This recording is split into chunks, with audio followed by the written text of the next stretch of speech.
Hello, Sivukenjani, Maswese, Mria, Zimbabwe. Welcome back to the second episode of Mum, Can You Not? So in the first episode, we spoke about how we came to this country and the stories behind that. And I think the best way to do this is just like chronologically go through our lives, isn't it? What do you think, Mum? Yeah, I think that's the theme, but you know me, I always digress. Yeah. So I So like I telling stories, digressing. yeah, that's the best way to tell a story. So I think in this episode, we'll be talking about probably the first 5 years in the UK. So any interesting stories from our first 5 years here. I actually wanted to ask you, when you finally settled and were settled in the UK, what was your next plan? Well, I guess like everybody, when like I think this is aimed for this new batch of Zimbabweans who are coming, the COS community. They might benefit from this because I think what you start off is not where you start is not where you end in this country, because the legislation is always changing, the policies are always changing. Like I said in the last episode, for us the plan was just to work for 6 months, get our money and go back and buy a stand and build. That was the plan. But when you start navigating and realizing the maths is not mathsing, you cannot save that quickly, because in your head when you're doing these calculations you forget the cost of living of the country you're going to be living in, how expensive things are and how expensive it is to live here. And because we are time poor, most of the time you spend buying gadgets that save you money. So for you to go to work you need a car, because if you use buses you have to wake up at 4 a.m. if you're starting a 7 a.m. shift. So to cut on that you need to get a car. Now you've got a car, you have to pay road tax, you have to pay insurance, the car needs servicing, the car needs MOT. So all those things, when we were doing our budgeting back home, we forgot that we need to pay rent where we live, and all the other things that we need to save on time, if you like. So the harsh reality sinks in when you are into month 3 and your bank account is saying you've got 52p and you realize there is absolutely no way it's not going to happen. So and also the other thing I also found out in the first 5 years, which I'm hoping if we have any of this new community I'm talking about here listening, these papers or settlement or whatever it is that you get when you're here doesn't come with money management classes or credit management classes, because you think you start seeing all these letters inviting you to take a credit card, inviting you to open a catalog, and you think, oh, I'll have that, have that, and before you know it, in 6 months you're in debt, you've ruined your credit score, you've ruined everything, and you're intending to live here. And because it's a country where money is never monies, if you like, you rely on good credit, because the amount you borrow is unbelievable. Unlike back home where you have, if you have, you don't, if you don't. Are there credit lines in Zimbabwe? They are there, but I don't know who they are accessible. Yeah. Who accesses them, because the majority of people I know don't even have a bank account. I'm talking of, people don't come for me. Maybe all of you have bank accounts. I'm talking of people from my family. I don't know anyone who actually banks. My mom, if you give her money, she puts it in a tin somewhere in her house. Don't go and rob her as well. So you see, she never puts money away in a bank. So for you to be able to bank from an institution, you have to have a relationship. To borrow from an institution, you have to have a relationship with them of some sort. Yeah. So if you're not banking with them, I don't think you can just go and take a loan. And also, I think taking a loan in Zim is really worrisome, because you might, because of the the unstable. The economy. The unstable rates as well. Because imagine borrowing 10K 20 years ago, trying to pay back that 10K now.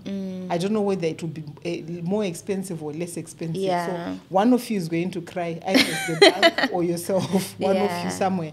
because it's a very unstable economy. Yeah. When we were in Zim last time, we went to the bank, and the person I was with said that the reason why a lot of people don't bank in Zimbabwe is you can deposit $100 today. When you come back, it's worth $20. Yeah. So I don't know how that really works. I have a bank account back home, and actually, I like my bank. I'm not going to say which bank it is because I'm not being paid to I have a very good relationship with them. I've got a Nostro account, so it's a foreign currency account, and I deposited money in there a long time ago, and it's still, I checked recently, it's still the same yesterday. Oh, okay. But the thing is, apparently there was a rumor circulating which my bank was the first bank to come out, and so you can try and work this out by elimination. They came out. I saw it on Twitter because I was getting really worried. Yeah. But oh my goodness me, what is going to happen to my US dollars? Because apparently they're saying anyone who banked US dollars, because now we are a Zimkare, we are now operating in bonds. That money has ceased to exist. Yeah. So I went and checked. No, it's still there, and I like my bank. But that's another thing about Zim. Oh gosh, the amount of fake news that circulates per WhatsApp. But the thing is that, why it is like that? Because we do not have free press. Yeah. So people, the people who are supposed to be giving us objective information cannot, because they're worried that either. Because the thing with my country, right?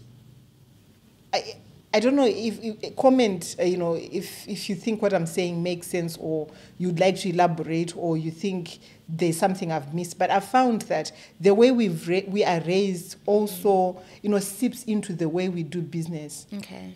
Because I remember I was raised in our culture that children are seen and not heard. And so people vaifarirwa vaikasika kuroorwa vanhu vai vakanyarara, people who just minded their own business. So that's the way we are raised, and I think it has seeped into the way we do even our journalism. Which ukada kunyora about these things unotaurisa. And the people who do that give a very good example of a man I've got so much admiration for, Paul Chingono. See how much trouble he's always gotten into. So they'll make an example of people like him to say, see, ukataurisa, this is what happens to you. So people generally, we've got this thing of self-preserving. So I'm going, so I'll just cover, entertainment news, and I'll just cover Junjiri light. No one wants to cover the very heavy stuff because you don't know where you land. And what do you think about that? I think the most sacred and most protected in any country, the institution we should protect by every means is journalism. Actually, not even journalism, reporting. We should protect those people. If anything, that if I was back home, if they were ever going to call for a march for freedom of press, I would most certainly, I won't even march for, but that I will, because the people who are in charge of documenting our history should be protected. Because how will the following generations know how we lived? Because right now, fake news that wearing. Exactly. Yeah, because those things make it onto the news because that's the things that they can cover and not get into trouble for. And stupid jokes as well that aren't even funny. The joking part, I think, is trauma. I think it's a trauma response. It's a trauma response because Zimbabweans are laughing at things that aren't funny. Oh my god! Imagine, I've seen, especially with the insurgents of TikTok. People will take small parts of a very, very, there was this thing that went viral. This man was a rapist, and he got amnesty, right? So he was in a bus going home. And we knew what he had done because the reporter had covered that this man, his name is this. He was charged for rape and was given this amount of years in prison, but he was given amnesty. So he is being interviewed, and he's saying something which went viral. And I think people who see things like, we've got a responsibility, because when I see things that are not funny being made funny, I don't take part in it. The only way things can be viral or people can continue laughing, because I knew the context of the story, but some people don't get to know the context of the story because people will just take the funny part and use that sound. And, it goes viral, but they're not realizing that there's a whole plethora of nonsense that is within that sound. So I think that also comes from the reporting I was talking about, that if these things made it onto mainstream media back home, I'm not sure, I don't think people would laugh. No. But if you've been to Zimbabwe, you know what Zimbabwe is like. I know you didn't go to the actual Zimbabwe, but the actual Zimbabwe, people there, if they don't laugh, they'll cry. Yeah. So it's a way of dealing with how difficult life is. Yeah. Because, I recently, very, very recently, like 5 days ago, they had 7 days of blackout, no electricity whatsoever. And I've seen on social media there's a joke going around and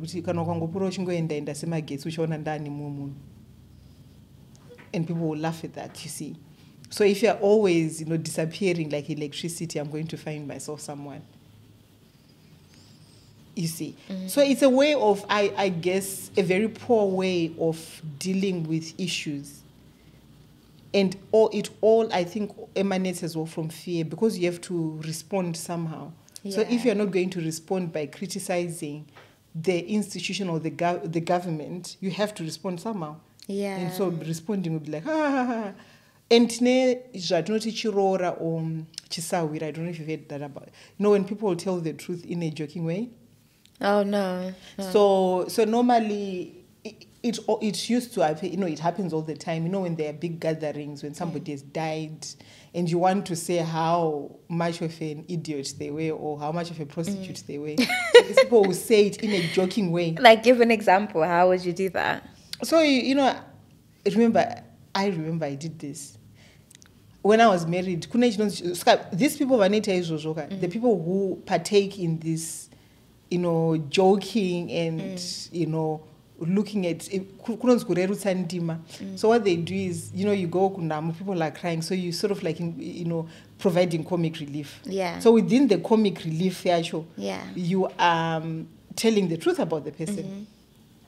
So I'll give a very good example of my dad. So my dad was a very busy man, exceptionally busy, and there was quite a few of us. My dad's children. So my dad had a best friend who was providing comic relief. So comic relief that people would tend to do it are people who are not directly in mourning. These people are mourning, but they're auxiliary mourners. Okay. They are not the immediate family. So yes, they are crying, but they are not directly hurt, if you like. So this was my dad's best friend. Although they were best friends, they were not blood relatives. Yeah. So he did his crying and decided to give us comic relief, And it's needed, because sometimes you really, really are in pain and you just don't understand what's going on. And so he was giving a speech about my dad. And because my dad was such a lovely man, he had a community of people who were actually feeling his loss, that they could not fathom what had happened. And some people were saying, now he's dead, who's going to give me money for plowing my fields? And so he had touched a lot of people in such a positive way.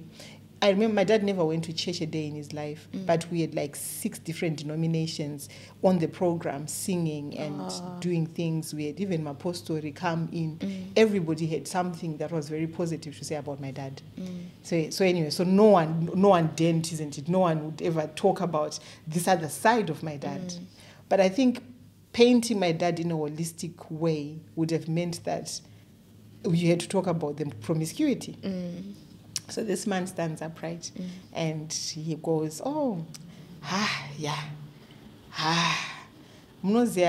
my friend was a logistic HGV driver. And the only way to know the route that he did was to know the amount of baby mamas he had on that route. So then, he covered it.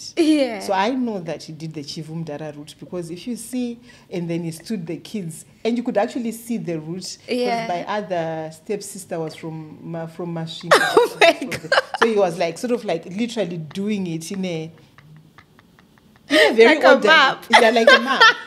So you see, so people laugh at things like, but that's the truth. Like a roast. Yeah. You know when it's somebody's birthday and then they get roasted, like people will be making jokes about them, but it will be true. Yeah. So that's what we do. Yeah. It's a cultural thing. So normally, per michato, some people do that, but normally per namo. That's when people... You know, I think it has its place, and I think in situations like that, it's actually a really beautiful thing. It gives people, you know, jokes, laughter, and it also, you get to reflect about the person. Yeah. But I think sometimes when there's like serious things that are happening, and then people start making jokes, it's so completely inappropriate. Because if you can't respond by saying, actually, what is happening is wrong, because I think the government is mismanaging money, you then have to say something like, you know.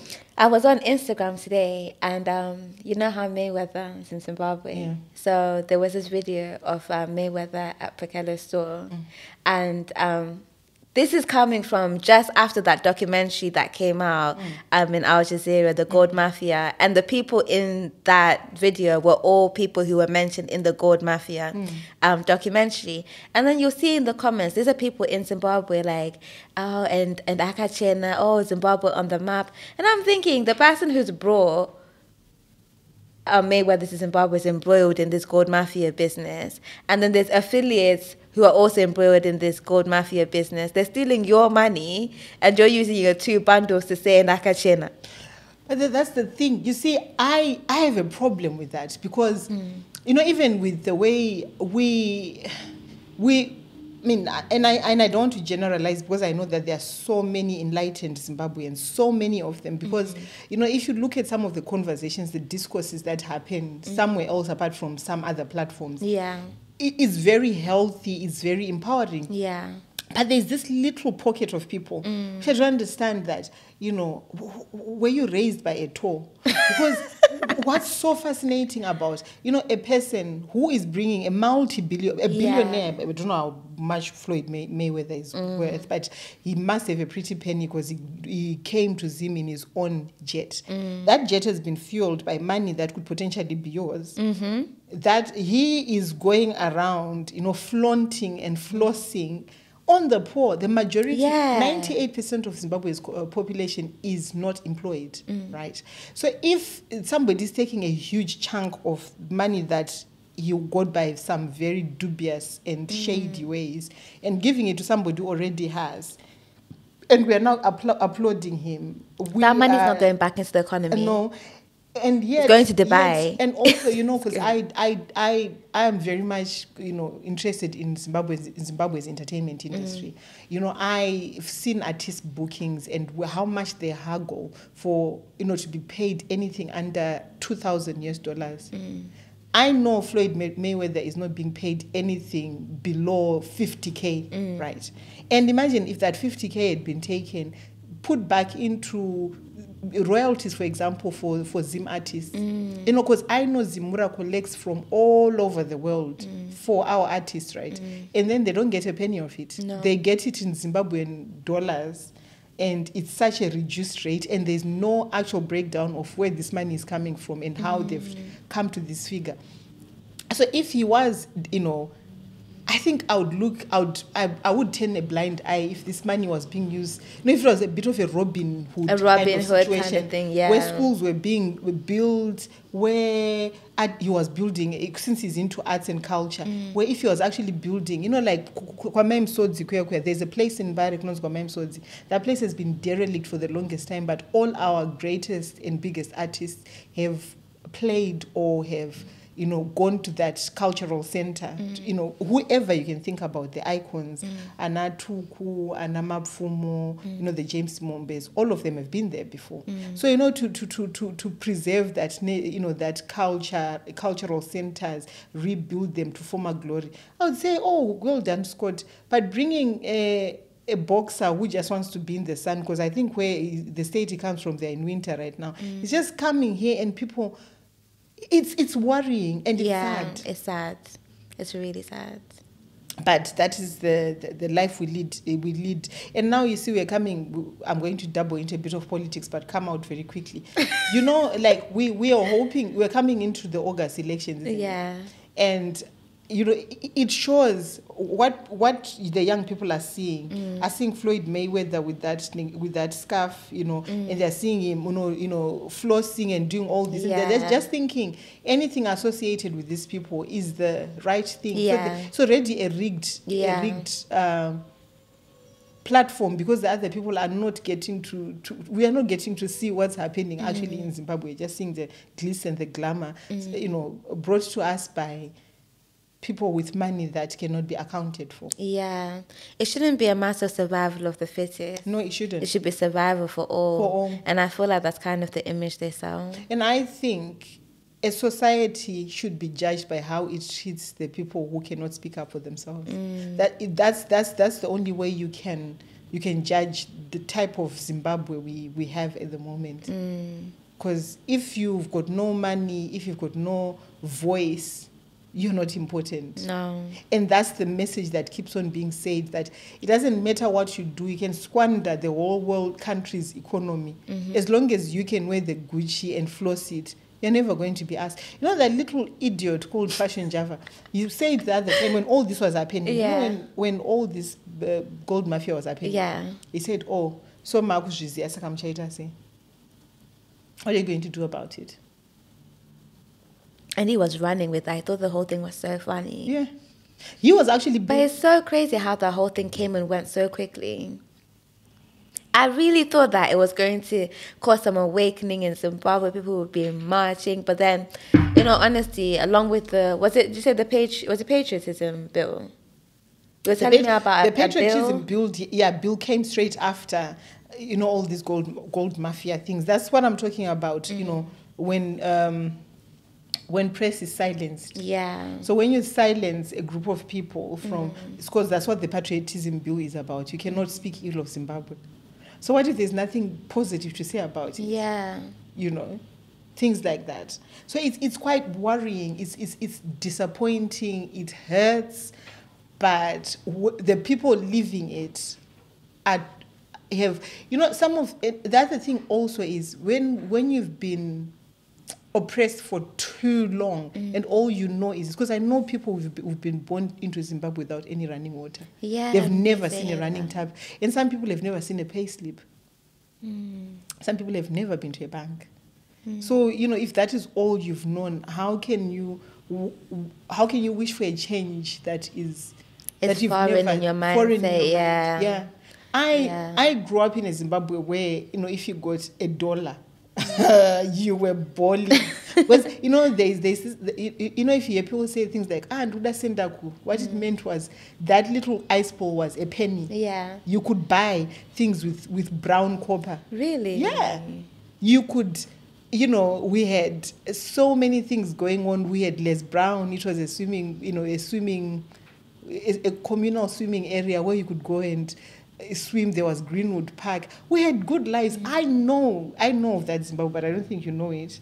No. Your children will never know it. It's so interesting because when I went to Zimbabwe, I got to see two sides.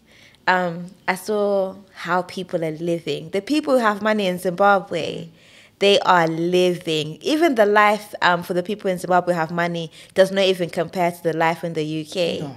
I've never seen mansions like that. The whole road, we stayed in Glen Lorne, and the whole road was these mansions, gated communities. Even to get into our area, there was it was gated. It was a gated area, and the person who manned the gates needed to know where you were going, who you were with. It was so fancy. I've never seen life like that here in the UK. Then Mom took me to Mbare.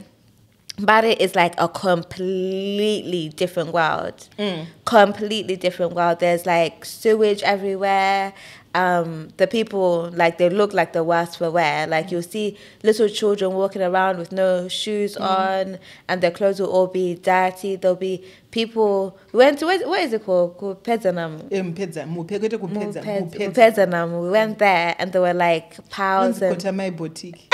you shop for Kotama.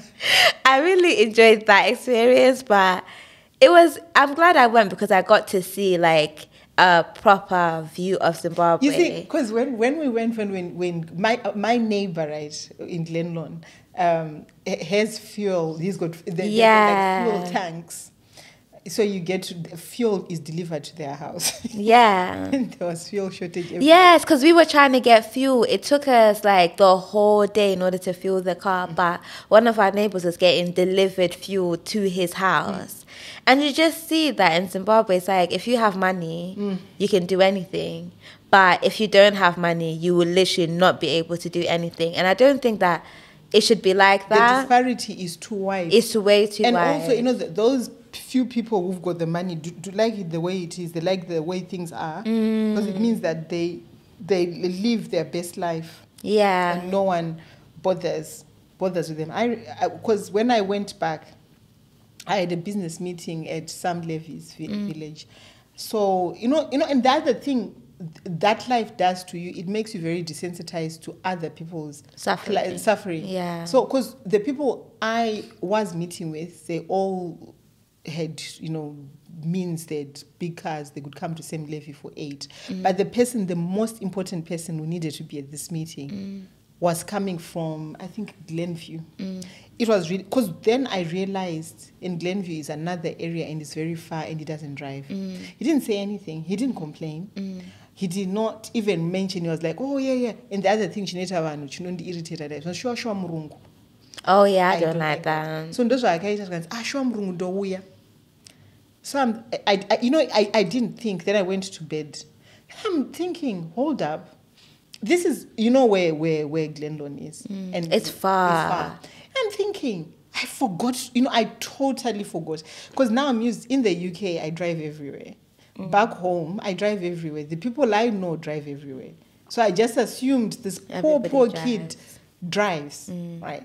So that descends, I prayed after that day, because anyway, so I rang him like at 2 in. That's how much it bothered me. And I said, you're agreeing to all this. No, I didn't ring him at 2. I tried to ring him. His phone didn't go through. It went, he rang me back at, I think it was coming to 4:45 in the morning. We're meeting at 8, by the way. I was just going to shower and dress at 7:45 and just make my way. He was up at his house at 4:30 to get combis into town. Then probably, maybe, I don't know if he was getting a combi or walking into town.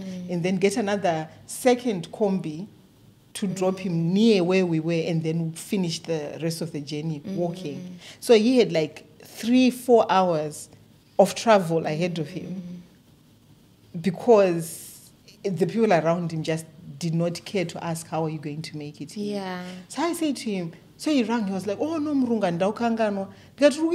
Oh, I'm walking to the bus stop. I said, it's 5:15 in the morning. They couldn't be 8. This is the time I was still in bed and I was intending to sleep 2 hours more. And there's no Uber because I was thinking, well, let me call him an Uber. But there's no Ubers in Zimbabwe. No. There's even Ubers in Ukraine. That's the bit that I couldn't believe in Zimbabwe, that there's no Ubers. I've never been to a country that doesn't have Ubers. Even their next door, South Africa, has got Ubers. So I was thinking, and it really hit my soul. I was like, oh my goodness, it's not, these people are not poor because they're not trying. This boy, what we were wanting to pay him, and it was so, I had to say to the people there, we have to double this and treble it if we can, because we can afford it. We cannot. So you see, that's the nature. It's not like people back home, because I hear this little narrative of people saying, yeah, I don't like that. That work. Auntie, work out. What does that man say? Auntie Mudiwa, what does he say? Well, I was trying to be incognito. I don't know what he says. He says a lot of positivity. What does he say? Auntie, you need to work hard, hustle hard, something like along those lines. That toxic positivity kind of. Yeah, where he's basically saying that people are in the situation that they're in because they're not working hard enough. But I don't prescribe to that. I know for a fact that people in Zimbabwe work hard. This boy woke up probably at 4 a.m. so that he could be ready for us. And guess what? I go there because I hate study people. You know that I hate people who are late. I was there for 10 to 8, sipping on my coffee. He was there before me, actually waiting. because I didn't know how to help him. So I ended up so I could have gone where he was, but again, I didn't know which part of it was. So I just thought, let me leave him to do what he's doing, and then I'll take him home when we're finished. So yeah, he was there before me. I got there, right? We're waiting and waiting. These people got there for 7:30. And they're like, and I'm thinking, there's somebody here who has started traveling and you can't respect their time. But that's what happens. The poor, no one doesn't seem to think of them and remember them. And you know, it's sad. And I feel like there's less than 1% of people in Zimbabwe that are rich. But those people make so much noise, you know? That 1%. That less than 1%. Yeah. Another thing that I thought was really like, when we're talking about traveling and stuff in Zimbabwe, is you'd go somewhere where it would be like a motorway and you'd see a woman with like a baby on her back just walking in the middle of nowhere. Yeah. And if you look behind, it's just been road. If you look in front, there's just been road. And you're thinking, where have you come from and where are you going? Exactly. I used to see that all the time, and it used to just made me feel uneasy. Because to me, again, I don't think if it's desensitization or because I lived that life and I know exactly that sometimes you'd be coming from somewhere and you're just joining that little piece of road and you're going to cut through somewhere. And you see, people would just drive past because that's how it's normal. Yeah.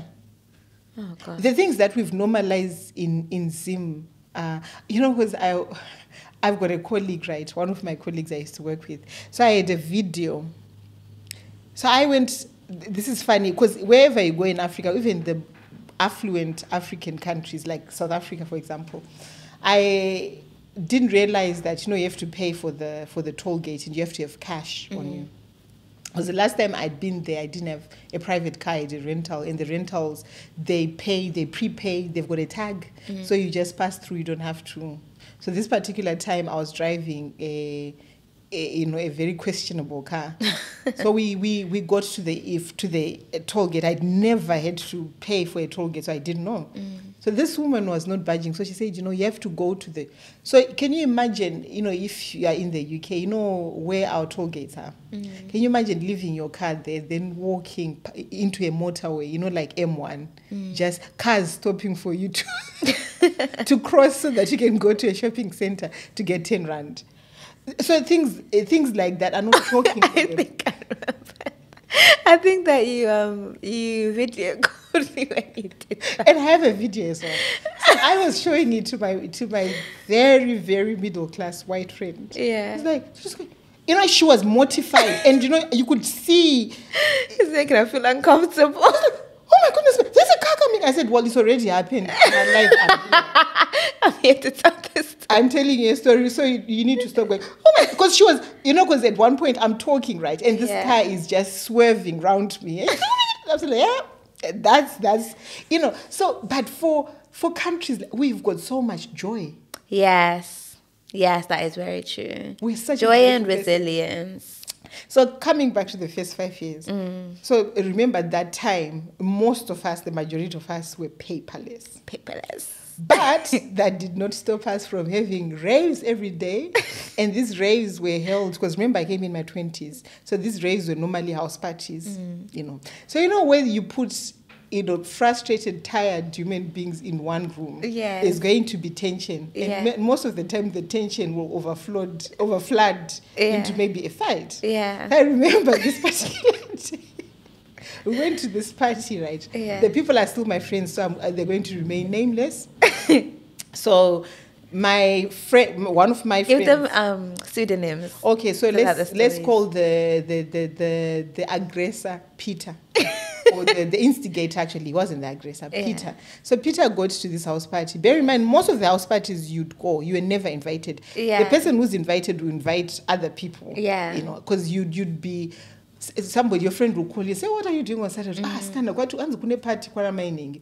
Oh, okay, skandoshka ngova. So it's not, it doesn't matter that you're not invited, Saka. But that's the culture in Zimbabwe. Because one thing I saw that I don't like people who randomly show up at my house. But in Zimbabwe, people just show up at each other's houses. So I think we just have that kind of like familiarity as Zimbabweans. But So yeah, party paskana. Mining. So on this particular occasion, I was invited. This was, bear in mind, I'd been going to Peter and Peter's wife's parties because they were quite well known in our circles, so they were always invited to things. Yeah. And I never used to get invited because no one actually knew me. I've always lived around the fringes of the Zim community, so I didn't have that prominence, if you like, but they were very well known. So every Saturday it was a motive for them, and I would just tag along. So for once in everybody's life, I was invited to this party. This woman really liked me, and she was like, "Oh, you need to come to. I've got a party. I'm doing this party." Or sometimes it was just parties because it was nothing. It wasn't a themed party. It wasn't a birthday party. It wasn't anything. Just a party. So anyway, I go to the party, right? So I told my friend, the couple, said, "Oh, my friends, Peter and Mrs. Peter. Peter and Mrs. Peter. Oh, guys, there's a party, so and so." And also the beauty was Mrs. Peter and Peter drove, driven, drove. So if the party was wherever within the Midlands, I knew we were going to rock up. So anyway, we go to the party, right? So at this particular party, right, there was the other thing is, we buy a lot of alcohol. Alcohol is always in abundance. So my friend, Mr. Peter, decided to steal a bottle from this party. Oh, he stole a bottle from the party. Oh, okay. So I think it was the bottle for somebody had bought a bottle, a very expensive. Oh, like a Moe or something. Yeah, like say a Moe, but that time it wasn't even a Moe. Then I think the Arches, and it wasn't even Arches. Then the alcohol that was. During my time, it was before Mr. Belvedere even. Yeah. I think it was a bottle of Grants actually. It wasn't anything to write home about. Yeah. Now, then, I suppose with the, wages we're on. So Peter takes this Grants, right? And somebody witnesses Peter taking it. So now people are looking for, when people look and they already know who has it. So they're just looking so that they can give you the chance to put it back. Peter is sitting in there. So where is this place where everyone knows it's you? They're just giving you an and they're keeping on coming around you. They're looking around you. They're trying to see if you have shame. And I know Peter, my friend, doesn't have shame in it. He can't shame the shameless. He was just sitting there doing this, not even thinking about that this whole kerfuffle is because of her. So one of these guys took it upon himself, to accuse him. So he was like, "You took the alcohol." And he was like, "So if I've taken it, take it back." "Oh, stop being funny. Blaz. Msada kushamsira snapasa panapa. Imufuta mnotombo sheds kwa panapa. Buri side ore munhu ramaba. Zvikanzikana ndariba tora por kurona.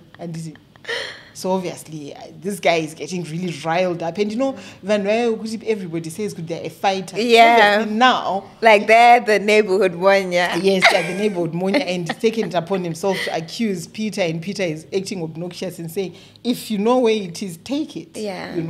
And so he throws the first punch. Who threw the first? Peter? No, this neighborhood Monya. Yeah. So Peter, obviously, being a man, is not going to sit there like he's holding a crate of eggs. Yeah. He's going to fight back. Yeah. So obviously, there's a big, massive fight. Yeah. So, me being me and being a law-abiding citizen, and people know me for being a law-abiding citizen, I'm thinking this is getting out of hand. I need to call the police. Wait, before you continue your story, your mom has a habit of snitching. If she sees people doing illegal activities, she says it's her civic duty to snitch. I'll explain that I can come. Calling me a snitch is wrong because I'm not a snitch. Snitches get stitches. I'm different. I'll explain the kind of human being I am. But let me finish this. Law-abiding and very, like to help the police. Really? Wait, and I'm coming out sorry. I'll come back to this. Peg on that one. Let me finish it. I'm thinking, because now at this point, when fights, when somebody is punched in areas that are normally not punched, blood quickly sprays. So I'm thinking, Peter. So as soon as I said, we need to call, I didn't even finish to say the po. Before everyone's like, no!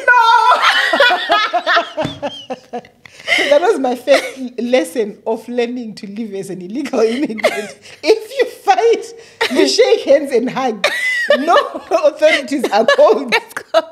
So, because if you call them first before they've even decided, okay, you guys shouldn't be hitting each other, they're shipping you back to where you came from, babe. So anyway, so I quickly first learned, because now when I was in the back of Mr. and Mrs. Peter's car going back home, I was like, you were hit really bad, and I was just trying. Wait, so who ended up winning the fight? Was it the manual? No, it ended as soon as I said, let me call. Even there was music when this fight was happening, but people could hear my very soft voice saying, I think we need to call them. Everyone said, no! So I'm like, why were people not wanting us today? The Mapurisa.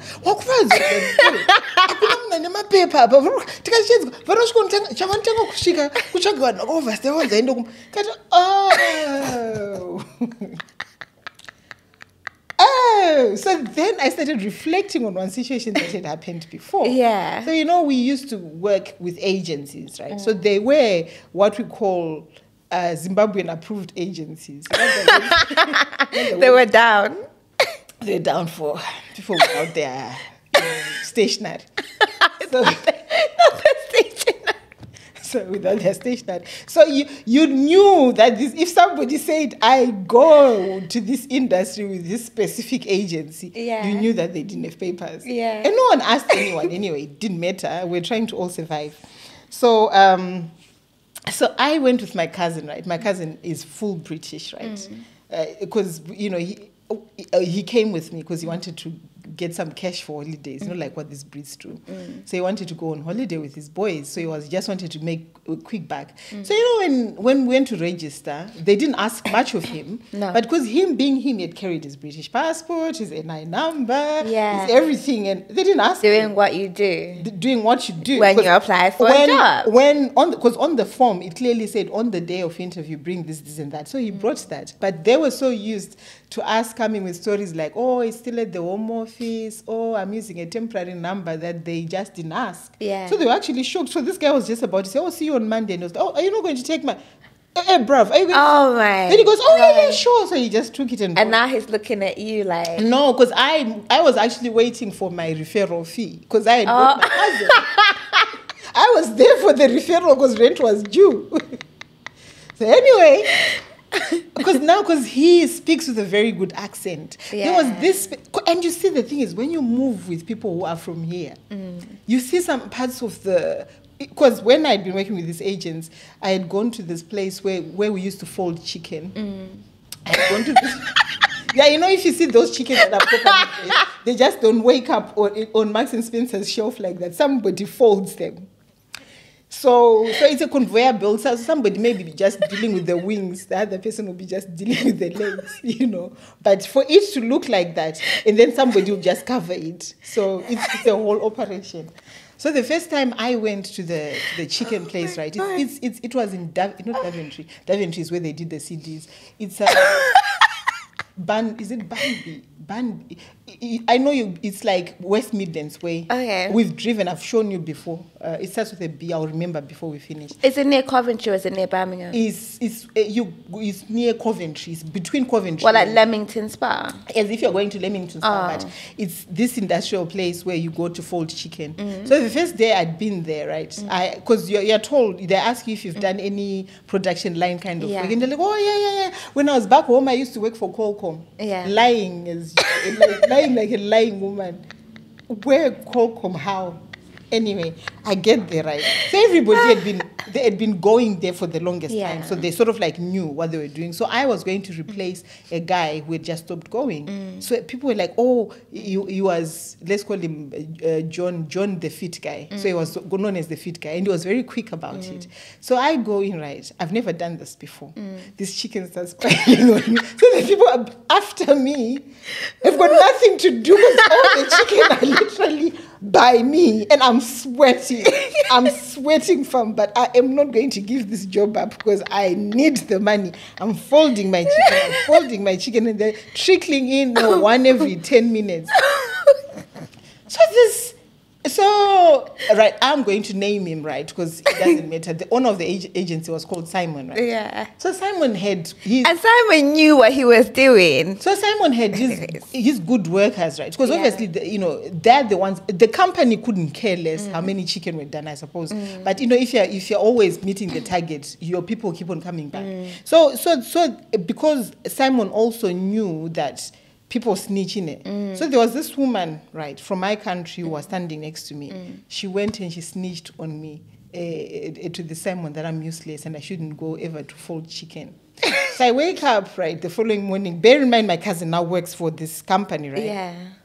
So I wake up 4 a.m. We walk with my cars because we used to live near the city center. I'm walking with my cars. We're catching jokes, laughing. We get there. Yeah. So obviously now Simon knew that this one speaks with a British accent. Yeah. He's born here. So it's like, oh, Shink, come here, right? Yeah. You're going to...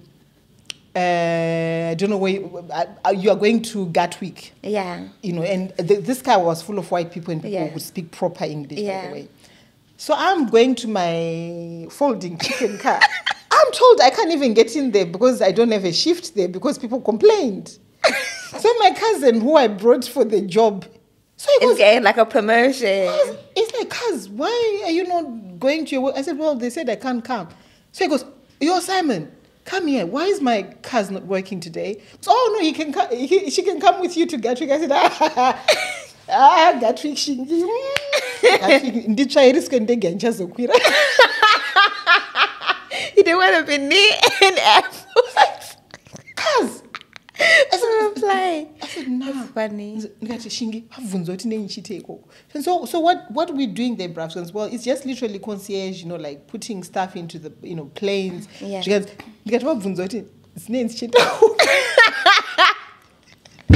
Oh gosh.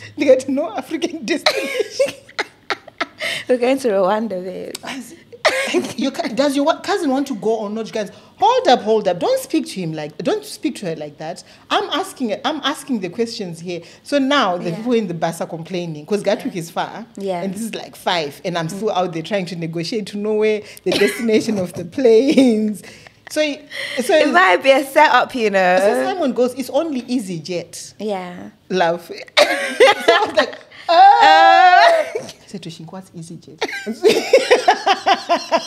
Because I didn't know what EasyJet is. So anyway, we had such a whale of time. People were stealing butter. Shinge and I came back, sorry EasyJet, and I know if there's a statute of limitation, you can't charge me. So we brought it, and also I've missed a lot of EasyJet planes. So what I took on the day and the you recouped. Like we came back with orange juice, we had crackers, cheese. Shingi had a big bag. I had another big bag. We came back.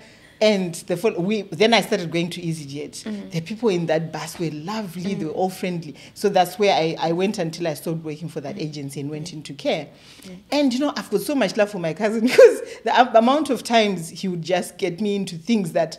Because if it wasn't for him, I would have never known that there were such lucrative and nice contracts. Nicer jobs. Because I thought the only places you could go was folding chicken or sandwiches. Because I went to sandwiches. So this is why Mom doesn't eat sandwiches. I do eat ready-made sandwiches. Because you saw some things. I saw some things that I even did something. So it's not something I do. So I know things probably have changed because now sandwiches are being made at the shop because of that new law. Yeah, because of that new law. That law with the child who died. Oh, of an allergy. So most sandwiches are now prepared at the point of sale. So like Tesco make their sandwiches at Tesco? I think if they don't make their sandwiches at Tesco, they have to say that they've bought them from somewhere. Because you need, I think there has to be a trace. I don't know. Quote me people who are into food and stuff like that. Yeah.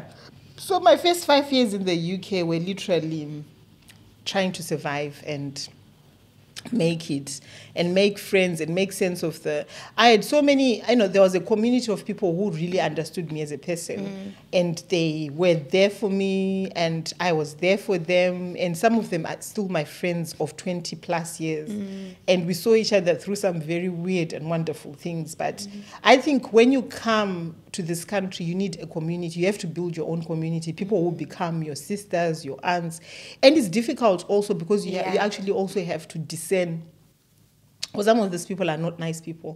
I've met a fair share of Judases and snakes as I've been in the first 5 years. The naivety as well, the loneliness just makes you very gullible. And because naturally I'm a very kind person, I give to my last penny. And to some people, they would take advantage of my kindness, thinking, oh, she's stupid. But I don't regret those people. They know who they are. You know, I'm glad I met them because now I've wised up. My circle is very small. And within those people, I actually met very good people as well, who are still my friends to this day, who I can actually call upon, just pick up the phone and say, yo, this is what's happening, you know. And we've just become family. So it was the norming, I suppose the storming. We started with the storming, I guess, because things were tough. But you go through that with a good sense of humor. You know, we made mistakes that, you know, probably we need to do a whole podcast, podcast series on things that we should never do when we come here. Kind of thing. But and those, looking back, I don't look at those days with any anger or saying, oh, you know, why did it happen this way? Because it has led me to where I am now. And like I've said, through that journey, I've met very good people, not just Zimbabweans, some people from different nationalities, religions, and whatever. And I've forged my way through. And trying to balance settling into a country, like I've told you, my cousin, I've got a very good specific one dedicated to him because he also happens to be my Monya for I. The things that we've been through as he's my family. He's got his.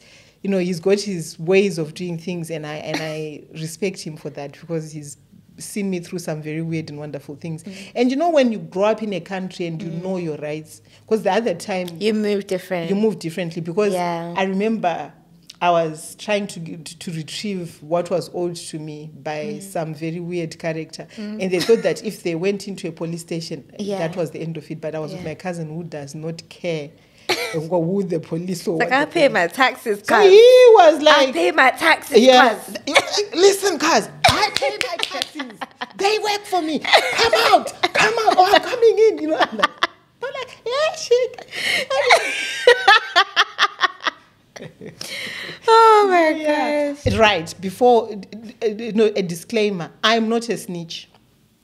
Like this woman was saying, this person announces Coco. Actually, no, we can tell you stories about your snitching in the next episode. Yeah, but I have to say, because people will listen to this and never come back. Yeah, okay. Thinking, oh, Coco's mom. You know, the thing is, when I live in a community where there are children, but the things I do not like are growers next door to me or things like that, or people who do things that are so obvious and weird. Yeah. You know, like, or, you know, like in front of, because also bear in mind what my passion is, why I'm passionate about keeping my community clean of shady, weird things is because I've got an autistic son who can be quite gullible. And raising a black boy in this country, I don't want to go to work and come back and see him with scales. That's not what I want for him. And that can easily happen if you see things and you let them slide. So if the police have got a lead on something, like the other time, the only time I've helped the police, like this one is trying to say, this man had locked his front doors and he was selling drugs basically. And he locked his front doors and he wasn't letting the police in. So I let the police use my back gate to get into his... So I just gave them access. Is that snitching? They'd already found their man. They knew he was in the property. You were aiding and abetting. Because aiding and abetting is when you are with the other side. If you're with the feds. I was not with the feds. I was with the community. And these are people who are community championing. So I was championing with them. And he wasn't a good neighbor anyway. So. No, he wasn't a good neighbor anyway. It's good for him, to be honest. So can you imagine? Yeah, because when he left, he was trash. And he had so much anger. Yeah. So when there's even a story about that guy, but we need to tell you about our neighbor in another episode. But so anyway, so that's what I took. I took to be on the right side of law, if you like. So if I see anything that, you know, they've got all these posters that say, see it, report it. So I follow those posters to the T. If you see it, you report it. So if I've seen it, yeah. Or, like the other time, this, I've seen a lot of detective series, British series, the way they're suits and they speak very posh. So he's out there and he's going, is there access to your back door? And this guy's going, and he's going, is there access to your back door? And I said, you keep on talking to him. The other ones are leaving. I came running to him. Said, you are talking to him. He's pretending I can't hear you. Most of them are like, and this police. How much are they paying you as an assistant fed? Anyways. But you see, now where I live, there's no need for that. It's a nice community. Yeah, it's a nice community. Anything. No one does anything. Where we were living, you either had to be with them or against them. It used to be nice, and I don't know what happened. But anyways, that's another story for another day. So thank you guys for tuning into our second episode of Mom, Can You Not? Yeah, and for the record, I'm not. I'm just a community cohesion supporter of justice, freedom. Peace, love, and harmony. Call me a snitch and I will not speak to you ever. See you guys in the next episode. Bye.